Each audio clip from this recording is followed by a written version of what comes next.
poco en contra de la idea que se tiene. Por supuesto que el jazz nace en Nueva Orleans, todo eso. Lo que no está suficientemente explicado para todo el mundo es que el jazz nace como una real y auténtica fusión de culturas. Los primeros, ¿no? Como yo le digo, utilizaron esa música para conectarse místicamente, para pedir bienestar para sus cultivos, para su familia, ¿sabes? Adoraban a los dioses, tenían una cercanía con la naturaleza, no como hoy. Antes los primeros eran en contacto con la naturaleza, ¿sabes? Ellos y la naturaleza eran uno. Entonces utilizaban, yo creo que la música para invocar, es verdad, pero también la utilizaban como algo alegre. Esa herencia africana, básicamente, hay muchísimas cosas que hablar, pero básicamente es el 3 contra el 2. 1, 2, 1, 2, 1, 2, 3, 1, 2, 3. También hay ciertos documentales de cuando los esclavos, el periodo de la colonización, cuando los esclavos los ponían a trabajar duramente, ellos simplemente cantaban para no pensar. Y esa polirritmia que basa también un poco, ya filosóficamente hablando, entre lo más terrenal, como es el día, la noche, el calor y el frío, el mundo, eso pues de dos, ¿no? A la cuestión ternaria, que es una cuestión ya un poco más metafísica o mística, ¿no? Si quieres, ¿no? Lo que se produce en ese río es una fusión cultural, es como una singularidad cósmica, no se puede volver, ¡pum!, se produce esa fusión y eso crea el jazz. Vamos a hacer un documental que se llama Solo en un día. El día ha empezado hace un rato, son las 7:30 pasadas. Hace 3 minutos deberíamos de estar en Radio 3. Voy advirtiendo a todas las personas que vivan cerca del foro, si alguien ve durante estos 2 días a unos tipos recorriendo Madrid en un Lincoln del 76, que es un coche americano, que prefiero saber dónde han aparcado y además también cuánto le cuesta la gasolina de ellos. Son ellos dos aficionados al jazz que han decidido rodar un documental en el que van a reunir las mejores historias del género en Madrid y hacerlo además del mismo modo que Coltrane grabó a Love Supreme, en una sola sesión e improvisando gran parte del contenido. De la cabeza no están bien, así que hemos decidido que se vengan a Hoy Empieza Todo. Les hemos dejado entrar. Rafael Álvarez, José Luis Noriega, muy buenos días, ¿cómo estáis? Buenos días. Buenos días. Gracias por venir, porque estamos haciendo algo que todavía no había pasado en Hoy Empieza Todo. El tiempo ha empezado a correr solo para vosotros y la primera parada de este road trip habéis decidido hacerlo en Radio 3. Ese documental se va a llamar Solo en un día y el primer punto de interés tiene que ver con una de las personas más relevantes del jazz en España, seguramente el más grande profeta del género, Juan Claudio Cifuentes, Cifu para los amigos, porque supongo que ellos, como yo, como todos, también lo echamos de menos.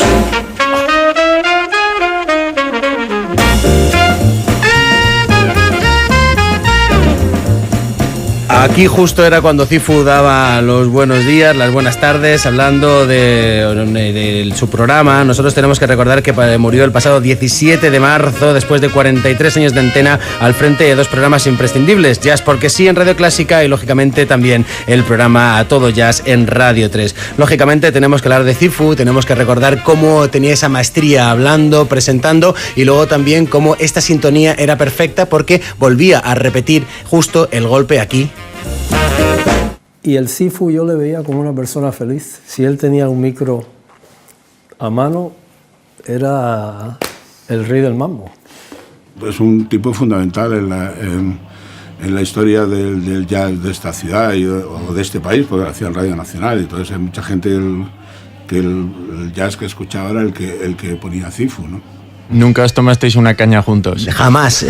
Siempre, ya te digo, tuve esa distancia que a mí me gustaba mucho. He de reconocer que a mí me gustaba mucho poder encontrarme con el Cifu y en la radio, sobre todo porque él me llevó a muchos sitios. O sea, por ejemplo, yo recuerdo que fui a Nueva York solo al Village Vanguard porque el propio Cifu hablaba de esta manera de esos lugares. Vámonos al Vanguard, no nos caigamos por la escalera, que es un sitio absolutamente rompepiernas porque la escalera es muy empinada, pero es la meca del jazz. O sea, él decía eso y yo te aseguro que cuando entro en esos lugares, o sea, todos los sitios que decía el Cifu, tú ibas entrando pensando que te había llevado. O sea, que esa es un poco la relación que era la misma que teníais vosotros, ¿no? Más la relación de oyente. Sí. Sus conocimientos de jazz que son, bueno, eran apabullantes. Se convirtió en una presencia del jazz muy grande, de la cual aprendimos aficionados y hasta músicos. Hay muchísimos músicos que están con él. El Cifu habéis visto que comentaba mucho que se encontraba mucho con los músicos en los hoteles, porque él iba a los festivales y se los encontraba mucho, y él tenía mucho cariño por Art Blakey. Oye, mira, el jazz está muy bien, pero donde haya whisky y una señora, dejadme a mí de rollos. Art Blakey, que ha pasado por ser uno de los grandes baterías, con Max Roach o alguno más que haya. Yo me acuerdo hace unos años en Nueva York, en el Village Vanguard. Estoy hablando con Lorraine Gordon, que es la propietaria, que es un personaje mítico. Y hablábamos y no sé qué, pues en toda la historia del Village nunca he tenido ningún problema con ningún músico ni con ningún hombre, excepto con uno. Y digo, creo que conozco a ese uno. Art Blakey. Este señor. Ahora bien, Lorraine, que era Lorraine, le dio un puñetazo en la cara y Art Blakey se quedó quieto. Insisto en que es uno de mis jazzistas favoritos porque Art Blakey decía que el jazz nació en los prostíbulos, o sea que esto venía de algo que es puro, ¿no? O sea que no viene solo de la alta cultura. Bueno, Ángel, lo siento, pero nos queda ya muy poco tiempo. Te estás enrollando y tenemos que cortar. Así que, bueno, la última pregunta que queríamos hacer, la verdad es que espero que suene la despedida de Cifu clásica antes de salir, pero queríamos preguntarte cuál crees que es el mejor homenaje que se le puede hacer a Cifu o qué crees que él desearía para el jazz. Pues creo que el mejor homenaje es seguir recordándolo, están los podcasts en la web de Radio 3 y mantener un testimonio que él tenía. Él tenía una manera de entender la radio que para mí es básica y que creo que lo puede resumir él mismo. Todavía me da ese feeling cada vez que abro micrófono, pensar en ese chico que hoy va a oír la palabra jazz por primera vez, se va a enganchar y eso soy yo el responsable, con lo cual más me vale hacerlo bien. Formar parte de una dinastía que comenzó con Paco Montes, que continuó con él y ahora sigue conmigo, me llena de orgullo. En el momento en que estaba, pues, había gente que decía que era una pesadez y tal, estas cosas, pero después cuando se quitó, todo el mundo le echa de menos, ¿no? Es lo que había, era lo único que había y lo que le echamos de menos, ¿no?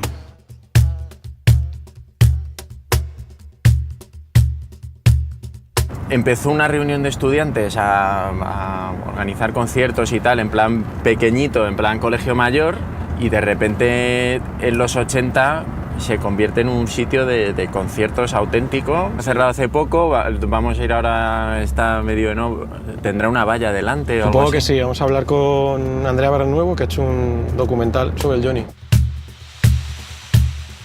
En los años 70 comenzó a gestarse en la zona de la ciudad universitaria uno de los sitios más singulares de la historia del jazz en Madrid. Una iniciativa de varios estudiantes que fue un faro de la cultura progresista al final de la dictadura, que apostó por incluir jazz en su programación, una música que explotó durante los 80 y fue referencia hasta el final de sus días. Muchos aficionados llevaban décadas esperando a ver en vivo a sus héroes, y al Johnny le corresponde el mérito de haber sido el primero en traer a las grandes figuras americanas del jazz y además a precios asequibles.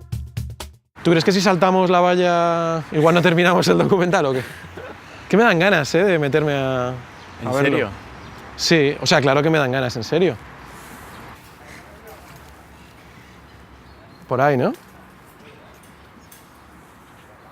Bueno, yo el día que me fui del Johnny tuve la sensación más rara de mi vida, porque no podía parar de llorar y reírme todo el rato. La cara se me bloqueaba, porque había sido una época tan guay, a la vez sabía que me tenía que ir ya, porque todo el mundo se iba, pero pues yo luego nunca perdí el vínculo con el Johnny. Yo como además estuve metida en el club de música, luego seguí en contacto con Alejandro Reyes, con la gente del colegio. Bueno, pues yo me empecé a aficionar al jazz, como es conocido, en el San Juan Evangelista, en el Colegio Mayor, conocido actualmente por todo el mundo como el Johnny. Yo era estudiante, estaba estudiando ingeniería industrial, bueno, y allí los estudiantes que había bastantes actividades culturales, y uno de los conciertos primeros que escuché yo fue a la Canal Street Jazz Band. El Johnny empieza a programar conciertos de jazz ya con regularidad, 71, 72 más o menos. Había una fiebre por la música, o sea, los universitarios respondieron masivamente a las pocas cosas que había. Y ahí, justo ahí, apareció el Johnny. Pues empezamos a traer los grupos de los grandes llamas españoles que iban a Wikijazz. Entonces, por ejemplo, Tete Montoliu fue uno de los primeros. Tete le gustaba, primero el público, la pasión que ponía, los aplausos que recibía, porque, vamos, eso sí que lo oía, no lo oía, pero lo oía. Y luego decía que el sitio que más le gustaba tocar en Madrid era el San Juan Evangelista, que era el primero que se había interesado por él, y luego por las ideas progresistas que teníamos allí. O sea, esa lucha por la libertad, por la democracia, todo eso a Tete le gustaba. Y llevamos a Pedro Iturralde, a Juan Carlos Calderón, a Tete Montoliu, a Vladimir. El documental mío un poco surgió por esto, del paralelismo que ha tenido, que todo el mundo decía que Alejandro era el Johnny y el Johnny era Alejandro, y entonces fue en paralelo, cuando Alejandro decidió que se iba a Almería a vivir, el Johnny cerró.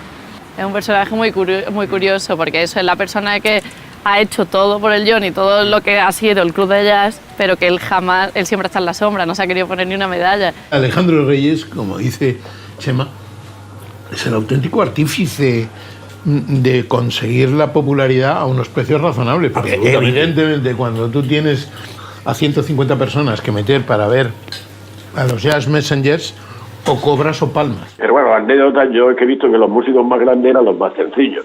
Por ejemplo, Bobby McFerrin, cuando dio 2 pases, cuando lo trajimos, pues en el descanso se fue al jardín y allí estuvo hablando con los chicos, con las chicas, pues yo que sé, como Chase, que por ejemplo, lo que me acuerdo, que estuvo en San Juan también, que fue probablemente el último concierto que dio. A mí me encantó, ¿no? Y se pegó un chute antes de salir, pero venía en trío y bueno, pues así vino a San Juan de este gordo, yo que sé, mogollón.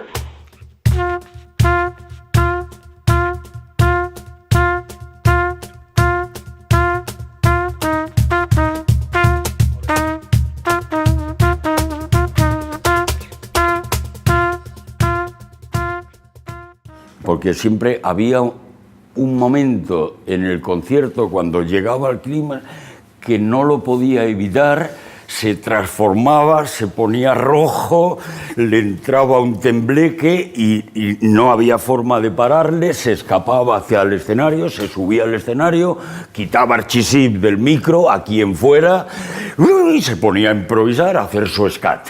Hombre, si eres del Johnny lo vives con mucho más orgullo. Pero creo que todo el mundo de fuera, los músicos que han venido, el público, todo el mundo se da cuenta siempre que es como un ambiente súper especial. Eso de que esté todo autogestionado por los propios estudiantes y los músicos se sentían totalmente como, no sé, uno más. Muchos llegaron incluso a comer en el comedor con la bandejita como el resto de colegiales o a jugar al tenis en las pistas de deporte.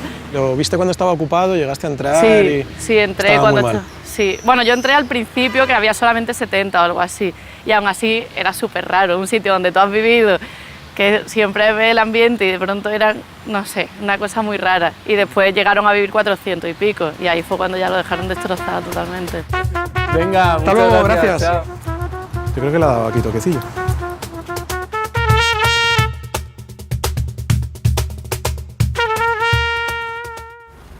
Las 11 menos 5. Próximo destino, vamos a visitar una escuela.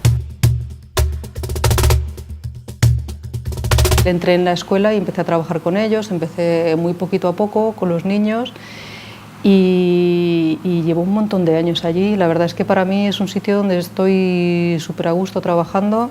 Está la creativa, la popular en Olavide, Escuela de Nuevas Músicas, estamos nosotros. Y sí, efectivamente, aquí pasa una cosa muy curiosa, o sea... Amaniel. Amaniel, si quieres estudiar el superior de jazz, ahora mismo la opción más viable es Pamplona, San Sebastián, Barcelona, pero no Madrid, ¿vale? Aunque en Madrid sí que hay, ya lo han empezado a implantar algunas universidades, ¿vale? Pero ya tiene otras características.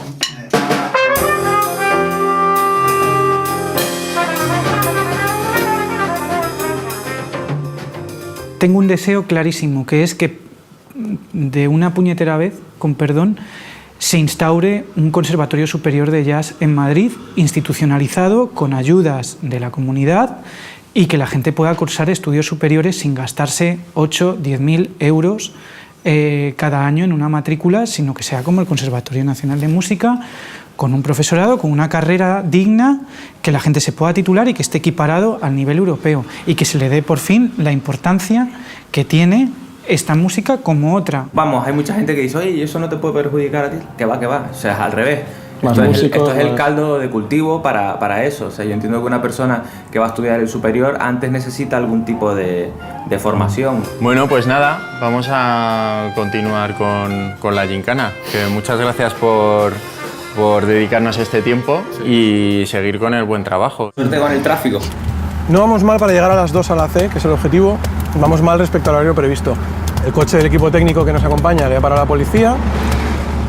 Y por último, hemos roto el productor ejecutivo que se ha incorporado a última hora, se ha cargado la Fuji, que estaba haciendo las fotos instantáneas, y le hemos mandado al Corte Inglés a comprar una. Ava Gardner vivía por aquí detrás, muy cerca. Era la vecina del piso de arriba de Perón, del presidente argentino, y parece ser que se llevaban a muerte porque Ava Gardner no paraba de hacer fiestas. Nos invitó a su casa, pero no me gustó, estaba muy mal, además, estaba muy...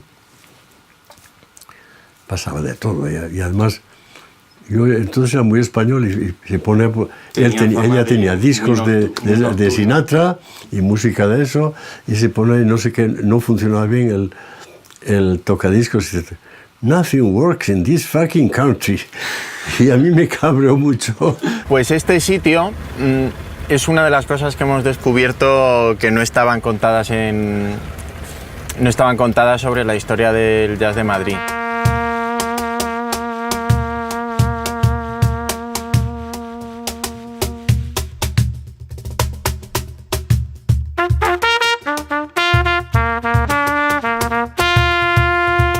Los clubes pioneros se encontraban muy cerca de la Embajada de Estados Unidos de la calle Serrano.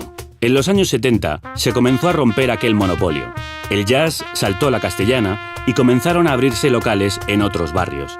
Pero antes hizo una última parada en la Escuela de Ingeniería Industrial, lugar que vería el nacimiento de una nueva generación de músicos. Ya se veía el final de la dictadura y ya se reclamaba como, bueno, pues información de todo tipo, tanto del jazz como del, yo qué sé, de la física nuclear, como de lo que fuera, pero había como ansias de parte de esta generación de hacer cosas y de romper con ese bloqueo informativo tanto de ida como de vuelta, ¿no?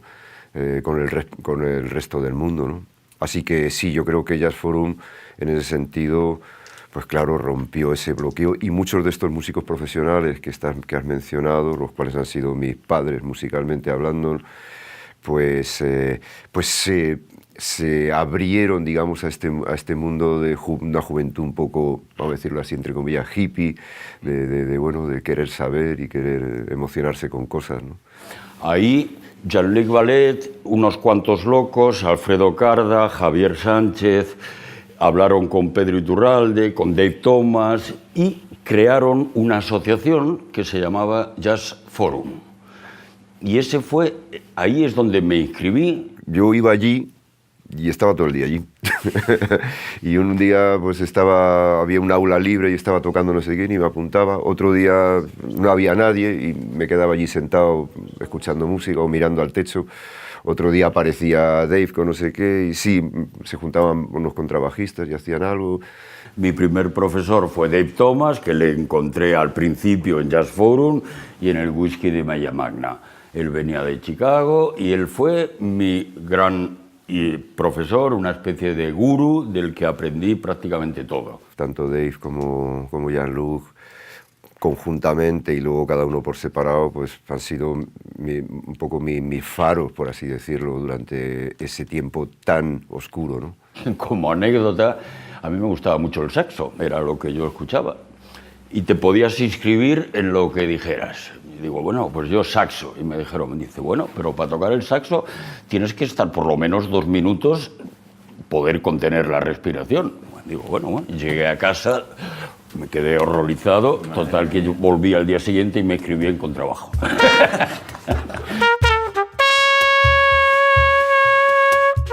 vas a tocar jazz, y eso no es música, la música de jazz, hablabas de jazz y decían, eso no es música. Durante la posguerra hubo algún momento en el que el jazz llegó a estar prohibido, tipificado en una ley, que el que quiera buscarla tiene su gracia, donde la música sincopada está prohibida.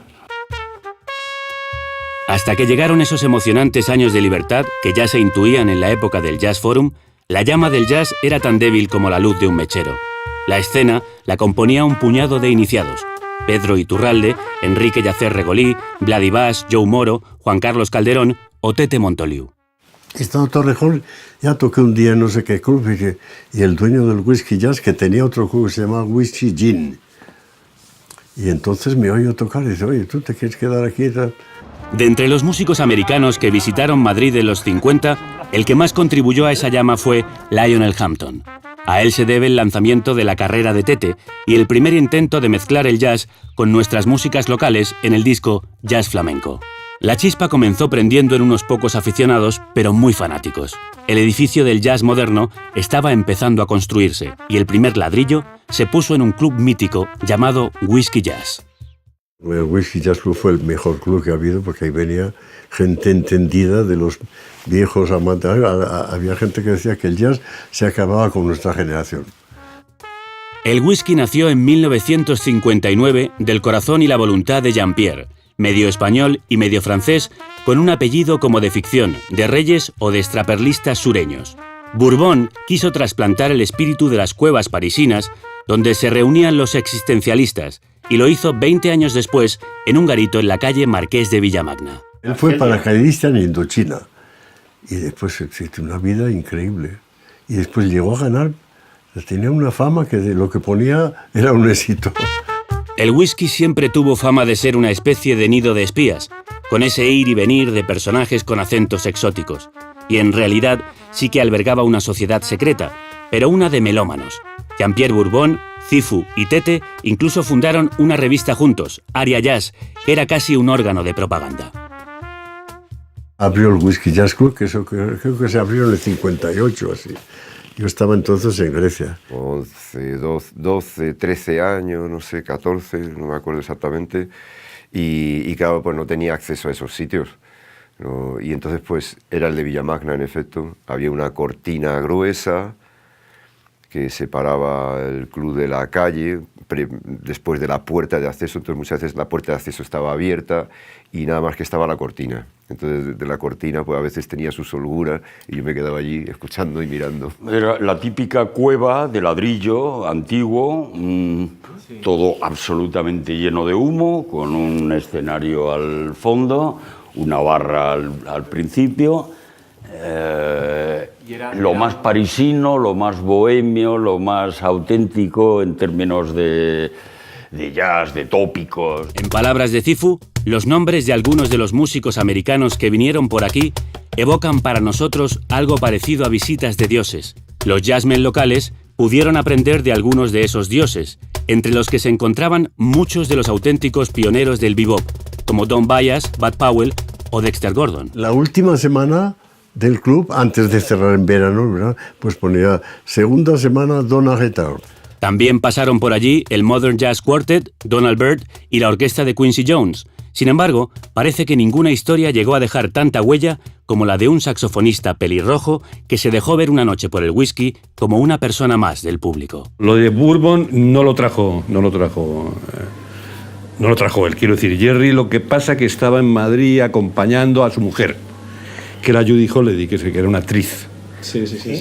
Claro, y entonces fueron por la noche a tomarse una copa y... Fue una cosa increíble, porque estábamos allí tocando y comentamos, oye, este parece Jerry Mulligan, parece.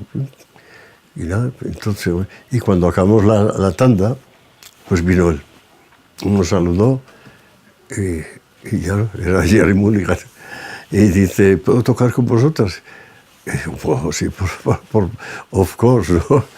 Y entonces, pues bueno, y se fue al hotel y vino con el saxo barítono y fue impresionante porque era un musicazo.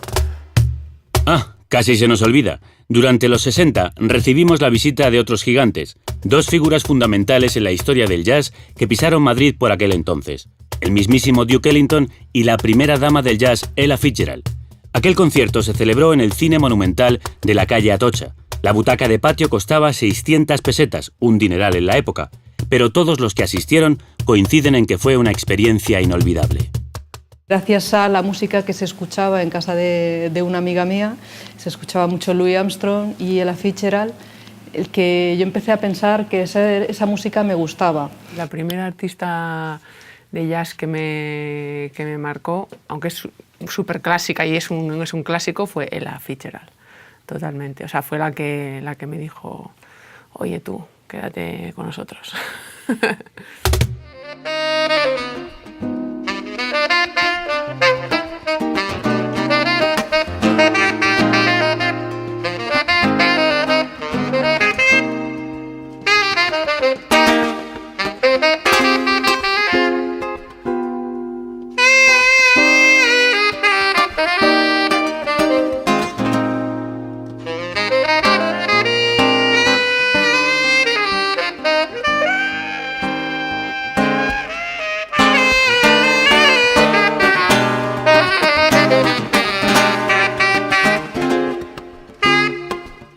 Algo único que pasa en Madrid, que es el flamenco, el jazz, que puede pasar en cualquier capital del mundo, y los cubanos. Claro. Y los cubanos como los cubanos. Los músicos cubanos en Madrid, que es lo digo como lo siento, la espina, vamos, es el dorsal del jazz en Madrid durante muchos años. Aquí ha habido luz en Madrid gracias a los músicos cubanos. Sí, es verdad. Y eso es muy importante. Nosotros en Cuba empezamos a tocar desde muy niños.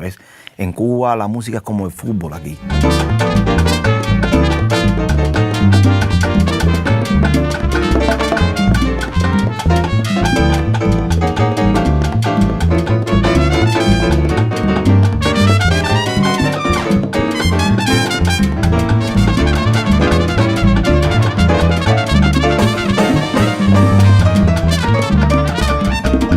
Los músicos cubanos aportan una calidad muy importante. Nosotros muchas veces nos dicen qué facilidad tienen de poder tocar diferentes músicas, ¿no? Y yo digo que eso es algo de ancestro ya. Es decir, yo siempre, cuando busco en la historia, Cuba fue tomada por los ingleses, fue tomada por los franceses, es decir, por Cuba pasó de todo. Fuimos una época colonia americana. ¿Sí? Cuando no hablan del jazz, es que nosotros fuimos americanos, es decir.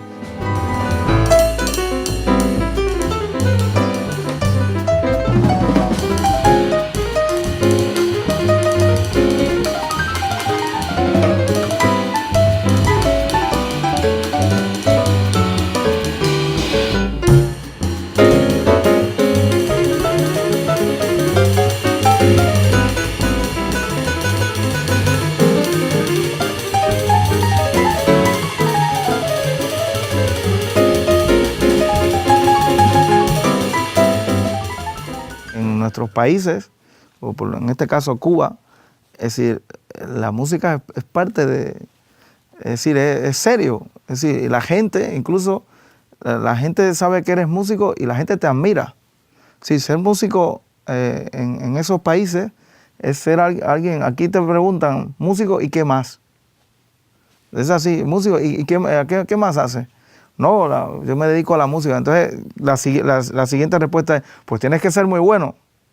¿Sabes? Como música es asociado a baile, a pachanga, a esas cosas. Y allá no, allá es una cosa muy seria. Estamos hablando antes de lo de Estercidoncha. Sí, esta exposición se inauguró justo cuando íbamos a comenzar a hacer las jam sessions los primeros viernes de cada mes.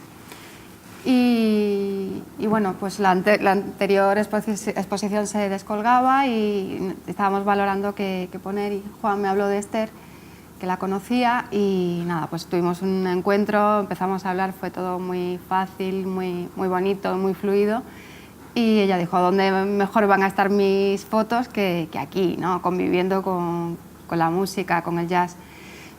Y al poquito de inaugurar la exposición, bueno, pues Estercidoncha un día escribió a Juan y dijo, amigos, os tengo que contar que, bueno, pues me han encontrado una enfermedad muy grave. Y fue todo muy rápido. Fue todo muy rápido. 3 meses. Y nada, hombre, fue muy bonito el homenaje que le hicimos, ¿no? Hace un mes fue. Sí. Y hicimos una jam session desde todos sus amigos, ¿no? Que pasaron por aquí, mucha gente del jazz, o sea, todo el mundo, ¿no? Y fue la verdad que un concierto muy emotivo, ¿no? Lo vimos en el blog de Chema García Martínez. Sí, Chema estaba allí. Hizo una reseña muy bonita también a Esther en El País.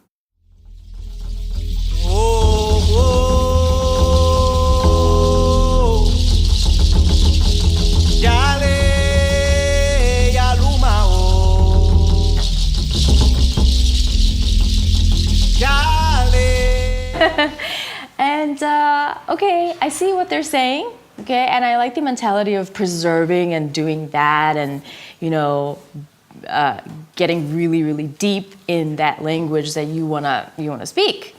But like I said, my philosophy is jazz at the end of the day is a freedom of expression. También a esos ritmos ahí, cuando se empieza a cantar, ahí uno se empieza a improvisar y a jugar con el ritmo, a jugar. Entonces, en ese momento, el músico es libre, ¿no? Si él está tocando, nos toca a nosotros, ¿no? Qué sé, una rumba que está en el quinto, ese que está en el quinto está improvisando, está libre, está, como decimos nosotros, gozando, ¿no? Al final somos personas y que nos relacionamos porque es inevitable, porque estamos todos aquí metidos en la olla y cada uno viene con su lenguaje, ¿no? O sea, yo soy vasca y entonces tengo una lengua y hay cosas de mi música que tengo yo. Luego está, por ejemplo, Ander García, por ejemplo, que también es de Bilbao. Entonces, cuando estoy con él, se potencia una parte. Cuando estoy con Pepe y con Micha y con gente cubana, de repente se potencia otra, pero yo estoy cantando en euskera, están tocando ellos y resulta que se ponen a tumbar y entonces de repente creamos una cosa que yo a veces lo llamo eusko-gozadera. En la siguiente transición, el jazz se iba a mezclar con el rock. Se comenzaron a introducir instrumentos eléctricos y a experimentar con formaciones que tenían 2 pianos, 3 baterías, muchas guitarras eléctricas, instrumentos indios como la tabla o el sitar. En Madrid, uno de los clubes de referencia de por entonces fue el Raíces, que estaba en un minúsculo sótano de la calle Galileo. Allí ya no se escuchaba tanto a los clásicos del bebop, sino a grupos de fusión más experimentales como Weather Report. Recuerdo también el Bombardino y recuerdo un sitio que se llama Raíces y otro sitio que ahora mismo no me acuerdo cómo se llama, pero la vida de los clubes de jazz en Madrid siempre ha sido bastante precaria y bastante breve, ¿no? Están, digamos, los más clásicos, que son los clubs más de señoritos, como el Balboa, en el cual trabajé yo durante mucho tiempo. Tuve suerte, era un joven melenudo, en medio de un sitio pues, un poquito pijillo, vamos a decirlo así, pero el dueño le debí de caer en gracia y pues me tuvo allí un año contratado, pues ganaba un dineral, hay que decirlo, para mí un chaval de 16 años y tocaba todas las noches pues con los maestros de aquí, pues Vladivás, o Jean-Luc Ballet, Tete Montoliu, Lou Bennett, pero había otros muchos compañeros de mi generación que por allí no podían ni entrar. Con las pintas que llevábamos, y etcétera, no había un acceso posible. Entonces hubo varios sitios que abrieron, que cumplían ese cometido de dar cobijo a toda esa gente, que era, pues, uno se llamaba el Birimbao, que estaba ahí en la calle Concepción Jerónima, me parece. Otro era en la calle Altamirano, el Bombardino, y el Raíces primero que ninguno de estos. Nacimos en un momento en que aquí no venía ni Dios. Nada, en este puñetero país no venía nadie. Eran los 5 latinos. Pero no, es verdad, cuando digo nadie, es absolutamente nadie. Entonces, en nuestra ciudad cuando venía Tete era como una cosa esotérica y Tete era fantástico, o sea, no lo digo por eso. Y entonces, de repente, ver en un sitio pequeñajo, no sé qué, costaba una pasta. Recuerdo que vino Bill Evans, el pianista, vino Coleman Hawkins, vino Art Blakey a tocar ahí, pero yo no tenía dinero para ir a verlos, pero me sorprendió mucho porque ya había ido bastante a ese sitio aquellos músicos que traían y que me hubiera gustado ir, pero no tenía dinero. Nos costaste una pasta, desgraciado. Hombre, es decir, yo empecé así. Madre que te parió. Así empezó mi fortuna. Pero es uno de mis pianistas favoritos y además creo que es todos los pianistas que luego me han gustado después que vienen de ahí, ¿no? Si veis algunas fotos de Bill Evans, ya estaba malo, estaba fastidiado y nunca tocaba así, nunca tocó así. Tocaba como Keith Jarrett, que le imita. Ha hecho un ovillo, ¿verdad? Sí, estaba metido en sí mismo y tal. Bebía la Coca-Cola con el whisky y de vez en cuando pegaba un chupito al hielo, pues porque no le parecía que debía ser frío. Tal vez esto no tiene ninguna importancia, pero Bill Evans, yo solo pensar que he tenido la inmensa suerte de poderle ver.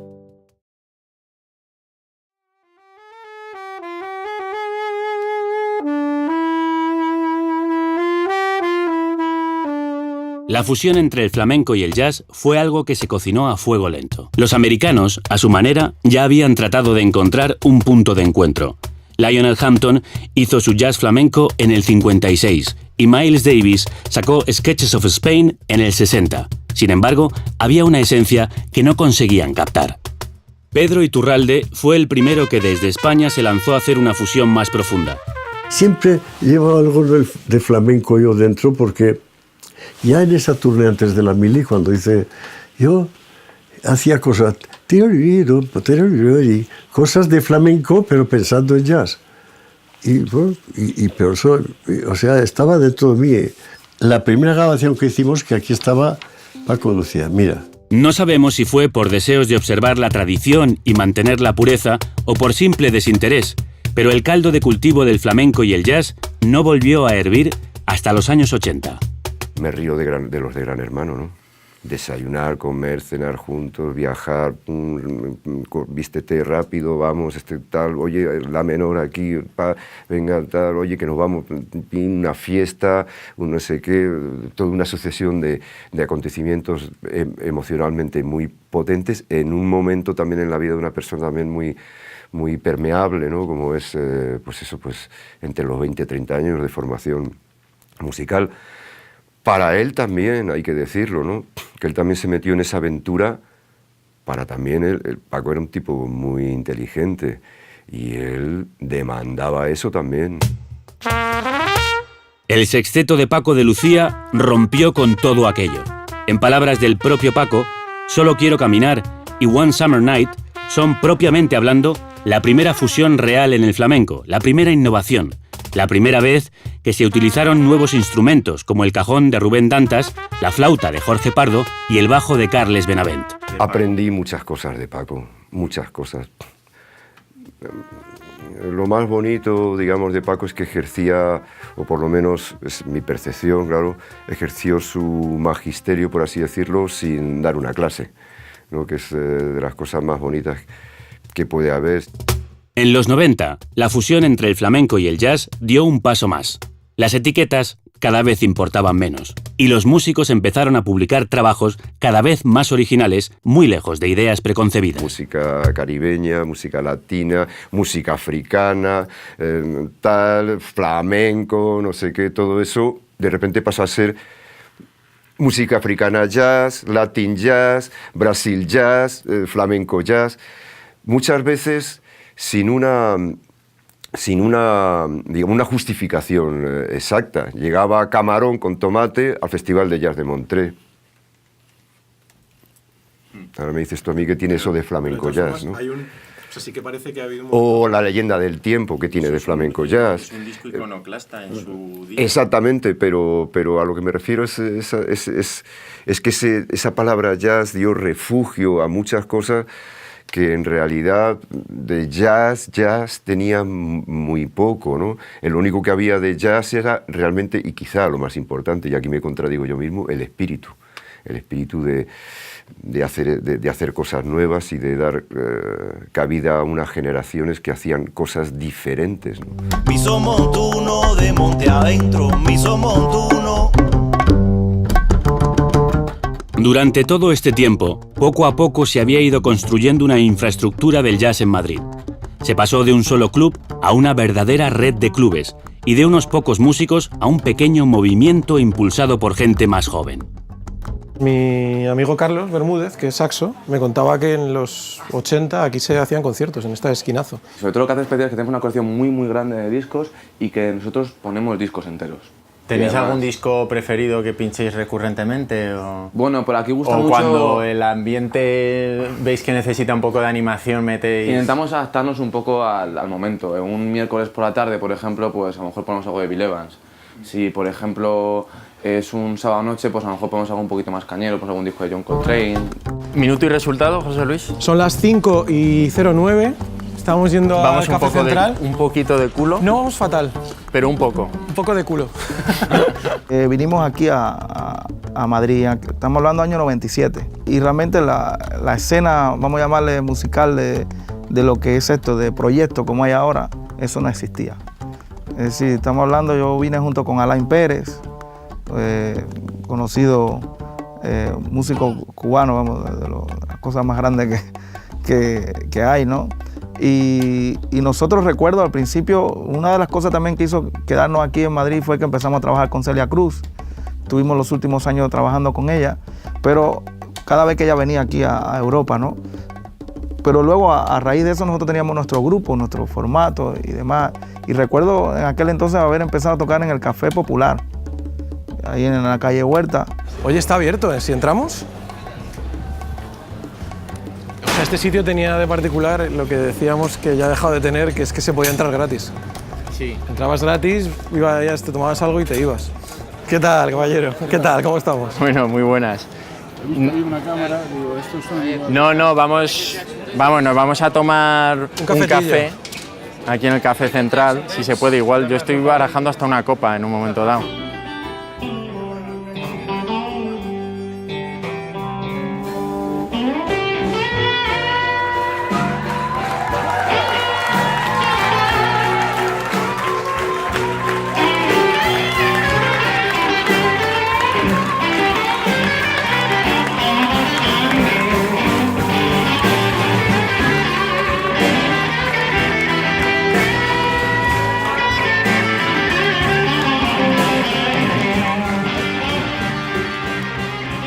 El próximo año cumpliremos 34 años, ¿no? Eso no es muy común en esa. Entonces, yo he visto abrirse y cerrarse muchos sitios de jazz que pretendían ahí es que el jazz funciona y tal. Pues no está tan claro, ¿no? El Central tiene una cosa que no tiene ningún garito en España, o sea, en el mundo hay algunos, pero en España no hay más, que es que tocan los grupos una semana, se programa una semana entera. Entonces empiezan el lunes, acaban el domingo. No hay mucho apoyo, pero yo creo que nunca lo ha habido. Es decir, yo creo que el jazz siempre se ha mantenido gracias al apoyo de los propios aficionados, ¿no?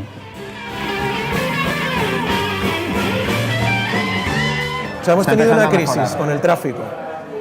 No sé, ha habido un momento a la hora de la comida, que se ha juntado lo del orgullo gay, con la visita de Obama, con no sé qué, la tormenta perfecta de mierda que ha sido. O sea, el Lincoln ha habido que aparcarlo, vete tú a saber dónde. ¿Tú has venido alguna vez al Central a algún concierto? Yo he venido aquí a tomar cañas. Nosotros estuvimos 3 años peleándonos con el público porque decíamos que tenían que pagar el precio de la entrada, porque nosotros nunca hemos negado que a los músicos haya que pagarles, ¿no? Si tú quieres quedar con un músico todos los días, de lunes a domingo, tienes que pagarle. Que algunos clubs sí se están preocupando de que haya un trato digno pues en cuanto a sueldo o caché de los músicos.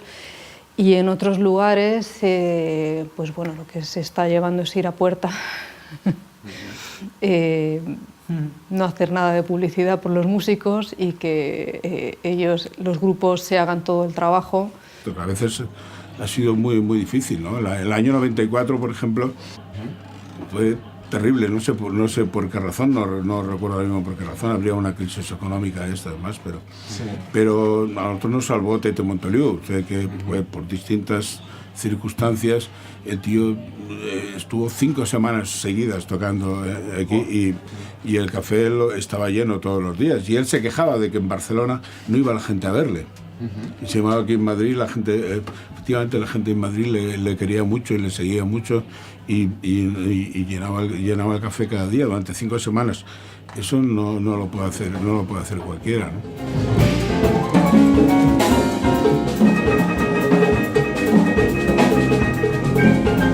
A finales de los 90, estos estilos de música dieron un nuevo salto hacia adelante con la integración del elemento latino, que viene especialmente representado por la comunidad de músicos cubanos de la capital.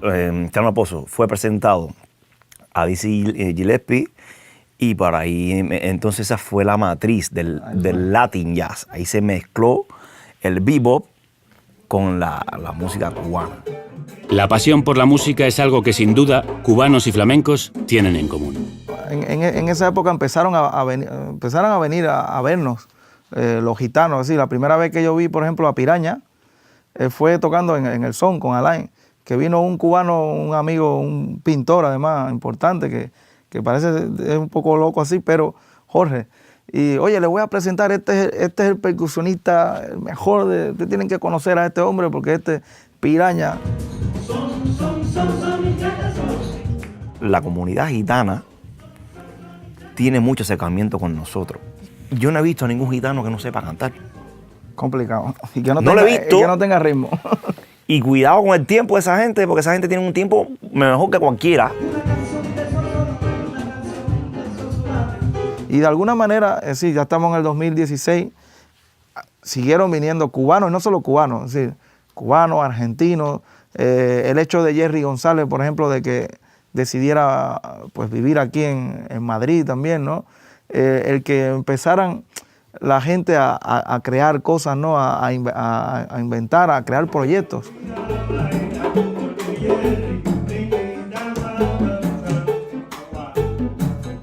Cuando se muere Paco, yo hablo con Rafa y nos estábamos como un poco afectados. Y dijimos, ¿qué podemos hacer? ¿Dónde hay conciertos? Oye, pues toca Jorge y con Javier Colina y no sé qué, y seguro que va a ser algo especial, y vinimos aquí volados. Y vimos el concierto. Digo al músico se le notaba afectado, o sea, se nota en la música. Lo hemos hablado con Jorge. Ya sí que también es muy de estado de ánimo, ¿no? Sí, sí. Por el tipo de música que es. Fue un poco bajón, yo creo. Mira, yo para esas cosas también, ya sea a título personal, ¿no? Esto de las despedidas dramáticas y trágicas, yo nunca ha ido conmigo, ¿no? Casi mejor que el dolor por la desaparición de una persona tan querida, casi es como el agradecimiento por haberlo conocido y haber compartido con él esos momentos, y al final todos nos tenemos que marchar, o sea que un día o otro, por una causa o por otra, ¿no? Y ese día concretamente te puedo contar la anécdota de cuando, claro, era muy temprano por la mañana cuando yo recibo esa noticia. El aturdimiento es lógico, como, hostia, pero esto, lo típico no te lo terminas de creer. Y al cabo, claro, va pasando el día y de repente digo, coño, pues me tengo que ir a tocar a la central. Digo, pero ¿cómo voy a ir a tocar en este estado, pues tan como que te parece que tienes la cabeza en otro lado, ¿no? Entonces hablé con los colegas, estaba Josemi Carmona, Colina también, tal, etcétera, y el bandolero. ¿Qué hacemos? ¿Qué tal? Y a esto recibo un correo de Chic Corea. Tal, mira, ha pasado esto, tal, no sé cuánto. Y yo le contesto y digo, mira, Chic, tengo un concierto ahora, y es que no sé qué hacer, qué debo hacer, lo cancelamos. Yo también tengo concierto y voy a tocar por Paco y no sé qué. Y lo vi claro, digo, no, cojones, hay que ir a tocar, porque no vas a ir a tocar. Pues claro que sí, hay que ir a tocar. Y cuenta tu historia con Chic, que además Jorge habló de Chic, mencionando esta historia. Fue un concierto que estuve aquí, bueno, que fue una cosa un poco de cuelgue, porque era mi cumpleaños y... Y no tengo amigos. Y no tengo amigos y vivo solo. Entonces, y me vine aquí al Café Central y estaba tocando Wallace Rooney. Pararon, acaba de entrar uno de los mejores pianistas del mundo en la sala, tal, no sé qué, Chic Corea, por favor, ¿se puede usted levantar? Y se levantó, le aplaudió todo el mundo. ¿Se subió arriba o no? y le invitaron a subir y Chick Corea era como en plan, ¿a mí? ¿A quién si no? y le invitaron a subir y yo que había venido de cuelgue aquí y tal, no sé qué, pues me acabé llevando 2 por 1 en una noche que la verdad es que fue... Del Auditorio Nacional al Café Central. George Adams, Don Pullen en el Central. Sí. Y al final del concierto la gente les tiraba los claveles a los músicos, ¿no? Y eso, es un gesto ahí de George Sand cuando de repente le llega el primer clavel, que no sabe qué hacer, no sabe si le están atacando o no. Pero claro, luego ves que son flores y eso fue muy bonito. Aquel concierto fue espectacular. Yo creo que ha sido lo más poderoso, lo más caliente que hemos tenido. Fíjate, en el año 88 no ha llovido.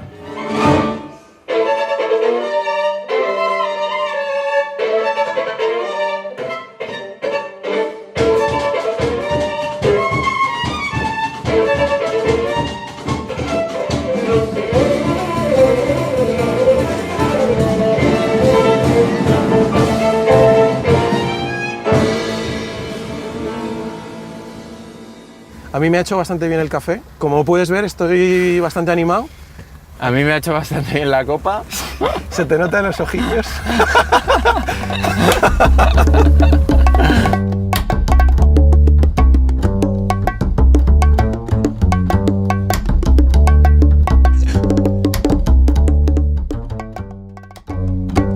Miso montuno de monte adentro, miso montuno. Miso montuno de monte adentro, miso montuno. Miso montuno de monte adentro, miso montuno. Miso montuno de monte adentro, miso montuno. Están ensayando para el concierto de esta noche un maestro total como Javier Colina, están bandolero y va a tocar también Perico Sambeat, que yo, una cosa de las que he oído de él es que es uno de los jazzeros españoles que más discos ha grabado. Y viene Josemi Carmona, ¿no?, a tocar la guitarra, en teoría. Creo que hoy no. Creo que hoy no.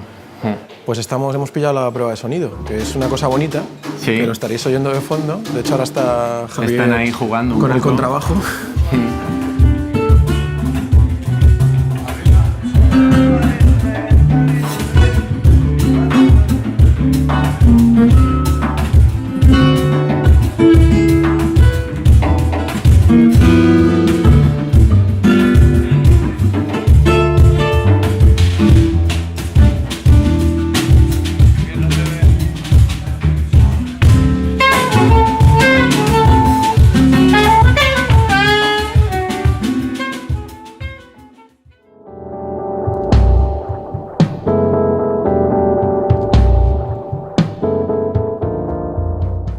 Que no sepa música, un compás, 1, 2, 3, 4, Europa, 1, 3, 1, 3, palma, 1, 3.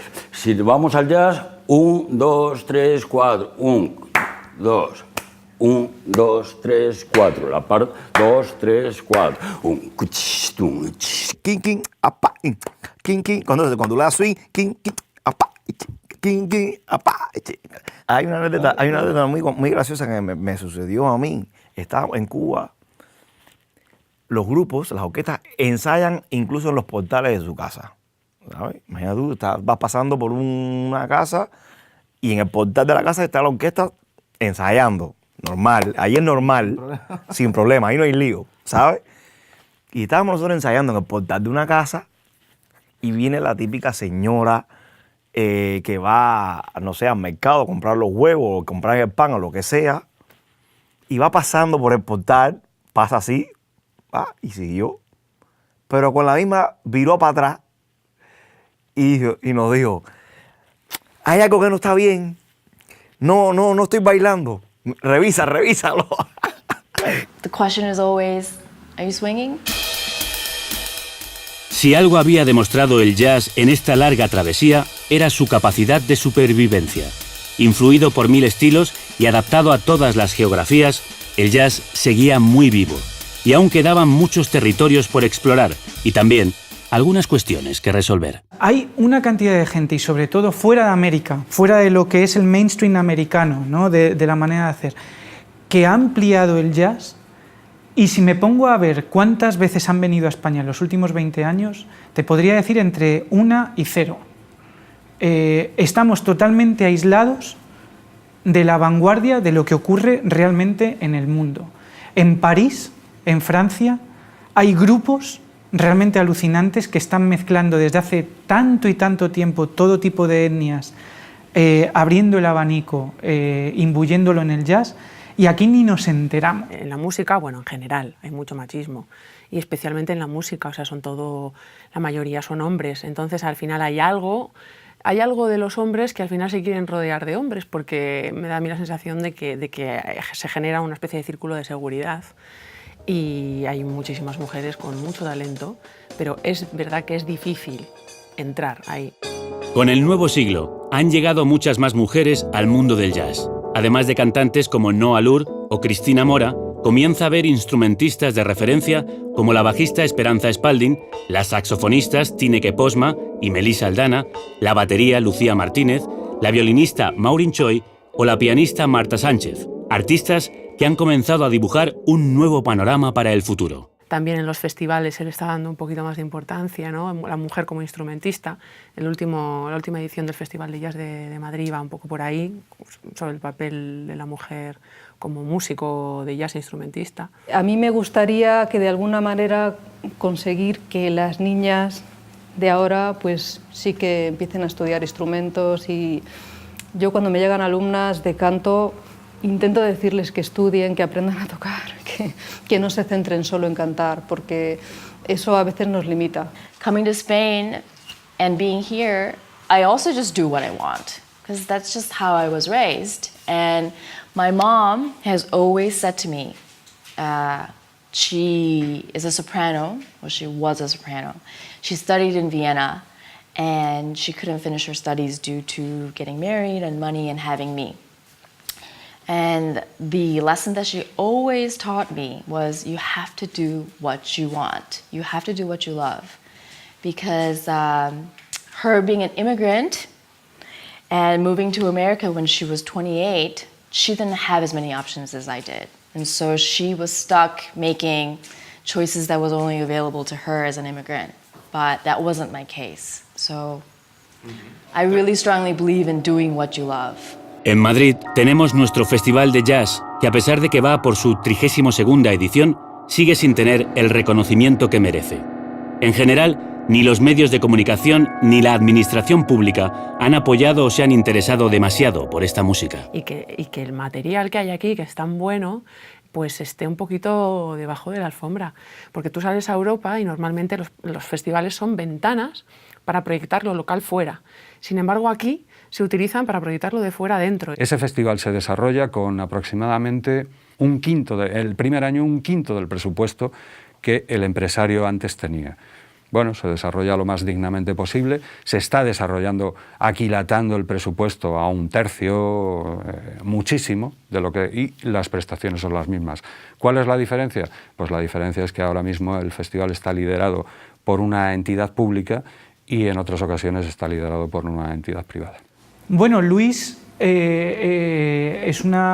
creo que el Festival de Jazz de Madrid, que lo acaban de coger ellos, creo que lo están haciendo bien, porque acaban de empezar y han dado cabida a proyectos españoles, gente que no hace jazz al uso, aunque Luis es un gran admirador del jazz tradicional, pero creo que es muy respetuoso con las nuevas corrientes. Creo que es un tipo que ama la música y como tal no se cierra nada. Cuando se empezaron a hacer conciertos en el Palacio de los Deportes, que ahora es Barclays Center, no sé qué hostias,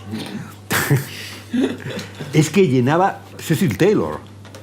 Inconcebible. Eso es impensable Cecil ahora. Taylor.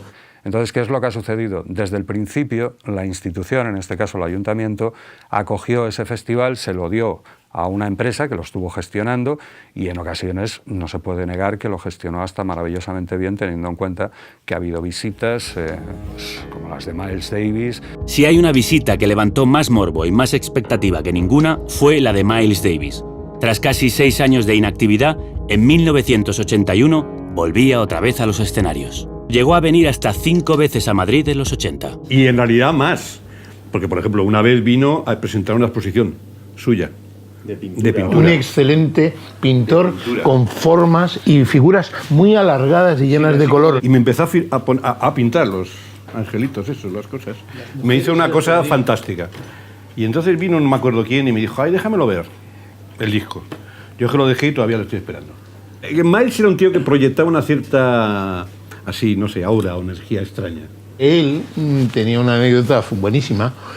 Yo soy negro, soy rico, y los fines de semana me gusta vestirme de rojo, coger un Ferrari del mismo color y pasarme 5 kilómetros de velocidad para que me detenga la policía y reírme en su cara.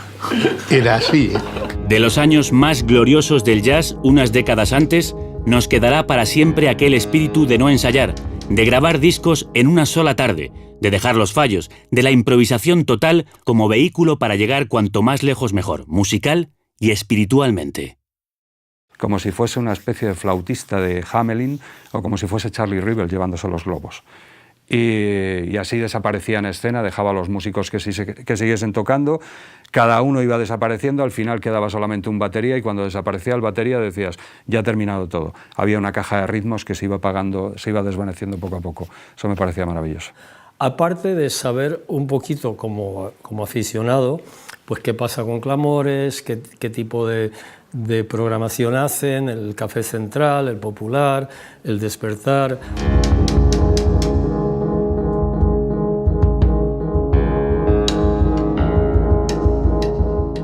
Ya que estamos como haciendo esta pseudo entrevista, te iba a preguntar, yo te conocí estando en la banda de la Jam de Segundo Jazz. Sí, del Segundo Jazz me acuerdo de un montón de cosas porque toqué ahí como 6 años aproximadamente, con algunas vacaciones en el medio, pero toqué estable 6 años. Al principio estaba 2 veces por semana, o sea que saca la cuenta. Debo haber tocado 400 veces en el Segundo Jazz aproximadamente, no sé. No quiero demorarme mucho más, pues vamos a grabar un poco tocando y... Estamos aquí con todo el tiempo disponible, o sea que no pasa nada.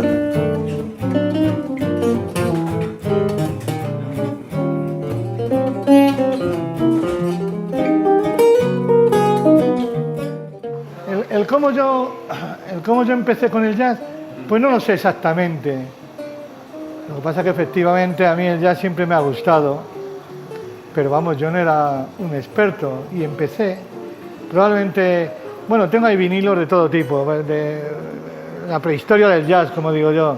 Tengo colecciones enteras, mi mujer también por su lado. Yo vi al Chick Corea, fue el concierto que yo vi, que no recuerdo dónde yo vi al Chick Corea. ¿Y recuerdas ese concierto que te marcó? Sí, no es que me marcara, sí, que era lo mío. Era lo mío, era lo que yo necesitaba. Estoy pasando un momento como difícil porque la presión es muy elevada. La gente no quiere pagar, la música no la quiere pagar, punto. Y no la quiere valorar, que es lo peor. Y aunque todo el mundo es como muy sensible y todo el mundo como que sabe de música y sabe todo, yo no sé qué pasa, eso no se traduce luego en una demanda adecuada de la música. Es a las minorías solamente a las que les interesa. Yo me pregunto que todo el esfuerzo que estás haciendo tú, esta lucha que tienes que nos estás contando, pero a ti tiene que haber algo que te recompense hacer todo esto. Me recompensa el que me voy a mi casa todas las noches y un día más, Juan, has podido. Y luego además como que los resultados me son suficientes, me conformo con todo, con casi nada o con un poco más. Y no lloro, no lloro, es la realidad. Tengo grandes conciertos, eso sí que es verdad. Recuérdanos alguno. ¿Alguno? Pues vamos, ¿cuál te podría decir? Jorge Pardo, por ejemplo, cuando viene Jorge Pardo, que ha venido siempre como invitado, no como contratado, también lo digo claramente, pues ha hecho vibrar a todo el mundo, ¿no? Porque tiene un toque ese hombre mágico. También hay otros músicos, como es Pedro Gesto. Pedro Gesto es un virtuoso del piano, no sé, le conocéis, ¿no? A Miguel Ángel Chastán le hemos entrevistado. Chastán ha tocado aquí, ¿no? Hombre, claro, por favor, es que le tengo ahí fotografías de cuando era jovencito. Ahora nos lo enseñas. Ahora cuando sigue teniendo pinta de jovencito, se conserva. Bueno, bien. No, que luego me van a pegar. Tranquilo, esto lo cortamos, tú no te preocupes. Todo lo malo lo quitamos después. ¿Qué deciros? Podría yo deciros más. Que esto es muy bonito y se mantiene cuando hay amor. Si uno busca otra cosa, esto es una ruina. Esto es una ruina. Así de claro. Esto nada más...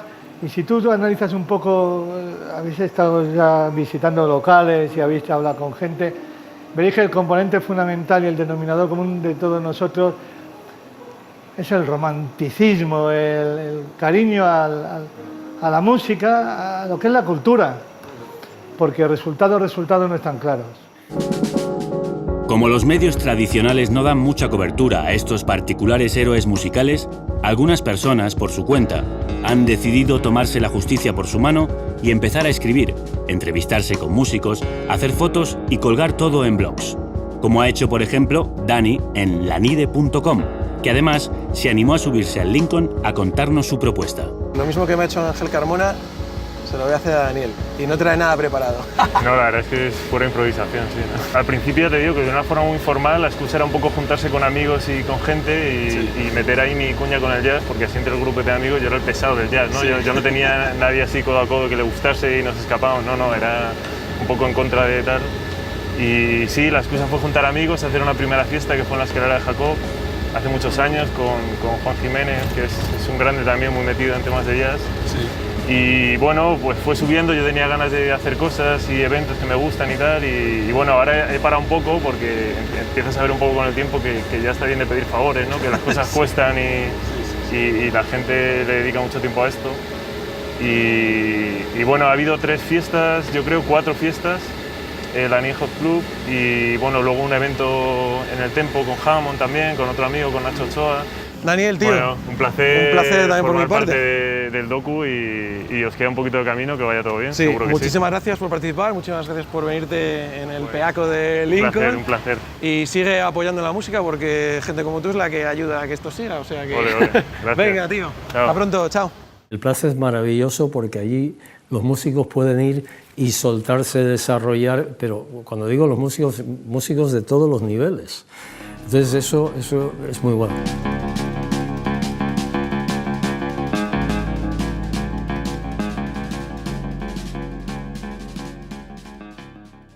He escuchado que abristeis en el 2000. Sí. Y me contabas el otro día que no empezasteis necesariamente con jazz, pero que hubo un año en el que decidisteis meteros como más de lleno.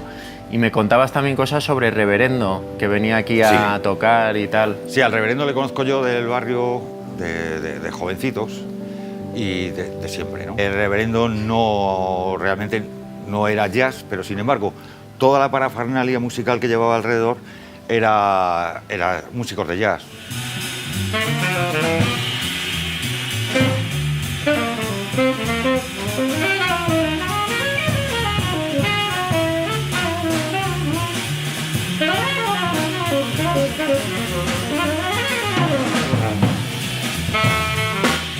Las Jamson es uno de los temas que trabajáis, ¿no? Sí.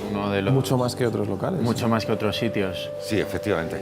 La música es el esperanto de los idiomas. Y entonces te quedas pasmado un día que hay 3 o 4 músicos que no se conocen de nada. Uno es de la Patagonia, el otro es de Bielorrusia y el otro es portugués, y de pronto se suben al escenario y a los 10 minutos ves que aquello empieza... Y eso solo se produce en las jams, ¿no? Y entonces luego, aparte, te das cuenta cómo a partir de una jam empiezan a generarse relaciones y se crean grupos, ¿no? La semana pasada hubo 2 jams que los finales de las 2 jams, que fueron una de Arturo Puello y la otra de Pablo, bueno, una cosa impresionante, de esto que estás ahí y dices, Dios mío, ¿qué está ocurriendo ahí, no? En la de que vino Alberto Brenes, precisamente, ¿no? O sea, al final es una energía que dices, joder, era el último tema, pero es que no sabían qué hacer con la energía que habían impulsado ahí. Y dices, bueno, Dios mío, ¿qué va a ocurrir aquí, no? La mejor recompensa es el escuchar jazz todos los días y lo más difícil es salir adelante todos los días. Todo es todos los días. Muchas de las grandes revoluciones musicales han ocurrido cuando los estilos se han atrevido a mezclarse y se ha experimentado con libertad. Esto lo hemos visto con la unión de los músicos de jazz, de latín y de flamenco. Pero el mundo de hoy ha cambiado. La música que mueve a la gente joven ha cambiado. Y son ellos los que se deben atrever a remezclarlo todo de nuevo. La cantidad de jazz que se ha hecho en Europa y en otros países del mundo que no tienen nada que ver con lo que hace Wynton Marsalis o con la tradición del bebop es abismal. De hecho, creo que es mucho más grande que los proyectos que están enraizados en ello. Yo creo que la escena ahora mismo en Madrid y durante muchos años es trepidante. Hay muy pocos sitios en el mundo. Eso lo dice Jorge. Hay muy pocos sitios en el mundo que ocurra lo que está pasando aquí todas las noches. Pues aquí en Madrid se puede decir hoy por hoy que sí, que es una de las ciudades donde artísticamente, ya no vamos a hablar de la música, sino en general, se están haciendo muchas cosas. I wish that people here would appreciate what they have in this country. Like, I feel like many people just think that anything that comes outside of Spain is always better or is cool, is cooler or something, and that's just not the case. Because the rest of the world admires Spain, admires the culture and art and the food and the dance that comes from this fantastic country. Entre nosotros luego hay mucha sinergia y se crean cosas muy bonitas, somos muy distintos, que eso es muy interesante. Hay un montón de gente que yo considero que está haciendo cosas muy buenas y que estamos... O sea, que hay mucha empatía musical, estamos conectados, tocamos en distintos proyectos. Nunca en Madrid ha habido músicos tan buenos. Eso no quiere decir que los clubs se llenen. Eso es lo que falta, esa es la asignatura pendiente. Son las 11. No sabemos si vamos a llegar al Boggy y si vamos a pillar el último concierto. Son las 11 p.m, llevamos 10 paradas. Hemos empezado a las 7:30 de la mañana. No sé ni cómo lo hemos hecho, pero ha ido saliendo todo con miles de problemas, pero ha ido saliendo. Me gustaría explicar por qué tenemos un micro en la mano y antes no lo teníamos. Y es porque vamos a entrar en un club donde va a haber música en directo, va a estar tocando Monodrama con Chema Saiz. Y claro, si lleváramos lo que los técnicos en la jerga... ¡Gran Torino! Gran Torino, dice. Gente a la que preguntemos... ¿Vas a entrevistar ya, José Luis? No, vamos a entrevistar... Lo has entrevistado todo. Lo hemos entrevistado todo. ¿Se puede entrevistar más? No. Luego se lo editáis. Este micro es dinámico, ¿no? Es dinámico, Sergio. Es dinámico. Está asintiendo. Y vamos a entrar con la alcachofa. Vamos a entrar con la alcachofa. Un par de palabras, así. Pues tú llegas al jazz pues, como un whisky de Malta. Ya con una madurez musical. Entonces eso no todo el mundo llega. Por eso todo el mundo escucha este tipo de música de reggaetón, de latino, de qué. Pero al jazz hay que llegar a ellos. Bravo, di algo. Que se pone en verde, que se pone en verde. Vamos a llegar al último, lo vamos a hacer, José Luis, última parada.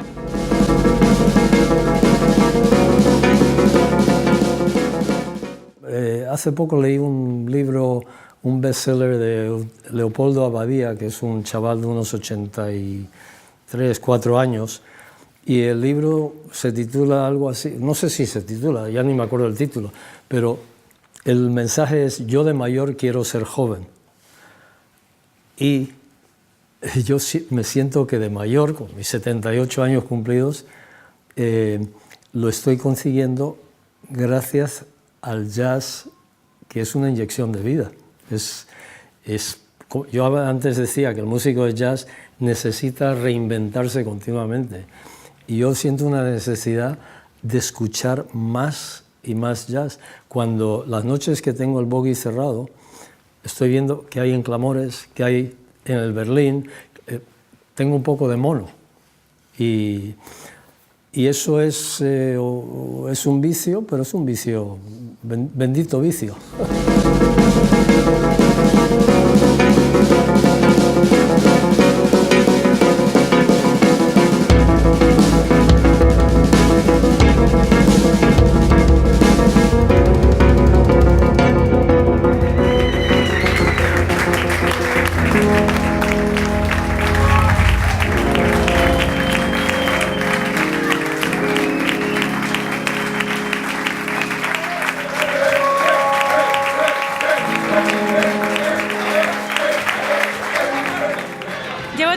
trabajando en Boogie y si esto fuera un sitio de otro tipo de música, me hubiese vuelto loca ya.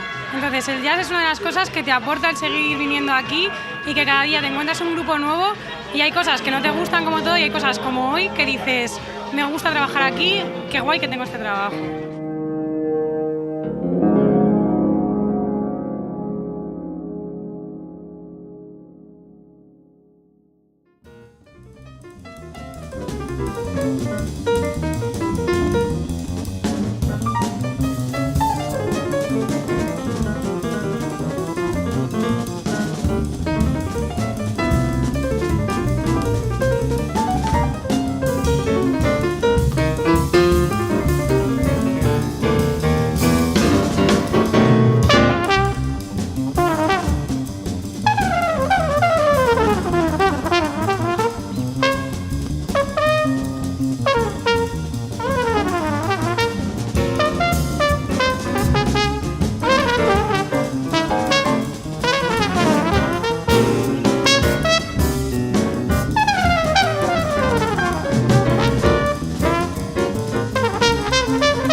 Bien, que todo vaya estupendamente y seáis muy buenos. Besos, abrazos, carantoñas y achuchones múltiples para todos. Hasta mañana.